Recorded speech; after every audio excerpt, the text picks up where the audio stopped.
রাধে রাধে সবাইকে। আজকে আমি সোজা চলে গেলাম মেহেন্দি পরতে, বিকজ অফ মাই দিদির বিয়ে বলে কথা। আর বিয়ের আগে একটু মেহেন্দি পরবো না সেটা তো আর হতে পারে না, তাই মেহেন্দি পরতে চলে গেলাম। আর আজকে আমরা সবার আগে খেয়ে দিয়ে নিলাম, কারণ এনার্জি তো বাড়াতে হবে না মেহেন্দি পরতে অনেকটা সময়। তাই আমি আর পূজা পাঁপড় খেয়ে নিলাম।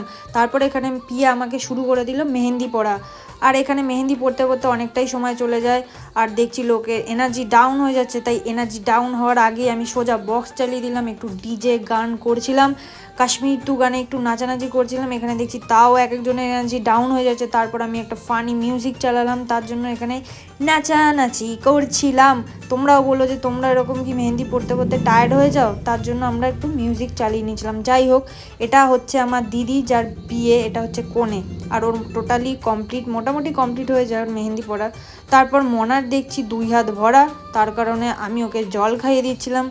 তারপরে আমার তো এখানে মোটামুটি মেহেন্দি পড়া কমপ্লিট হয়ে যায়, কিন্তু এদের হয়নি, তাই এরা খুব টায়ার্ড হয়ে গেছিলো। আমি বলছিলাম হবে হবে, একটু ধৈর্য ধর, কারণ কি বিয়ে বলে কথা। আর এখানে পিয়াকে আমি বলছিলাম যে পিয়া তো দুটো হাতই খুব ভালো লাগছে। যাই হোক, পূজারও দেখছি এখানে মোটামুটি কমপ্লিট হয়ে যায়, আমরা অনেকটা টায়ার্ড হয়ে যাই, তারপর একটু বাইরে চলে যাই একটু। কিন্তু আমি এখানে ভেবে পাচ্ছিলাম যে আমি কন্টেন্ট কি করব। যাই হোক, আমি আবার খেতে চলে গেলাম, কারণ কি আমি ভেজিটেরিয়ান। কিন্তু একটা অবাক কাণ্ড, আমি একা ভেজিটেরিয়ান, এখানে দেখছি আরেকজন আমার সাথ দিতে এসেছিলো, দেখতেও ভালো লাগে। তারপর যারা যারা এসেছিলো তাদেরকে বাড়িতে ছাড়তে যাচ্ছিলাম, কারণ অনেকটা রাত হয়ে গেছিলো, তখন বাজে 12:30। আর এখানে আমার সোনামাকে দেখো, এখনও তার ঘুম নেই, তাই ওকে নিয়ে একটু খেলছিলাম। ভিডিওটা ভালো লাগে থাকলে প্লিজ লাইক কমেন্ট শেয়ার।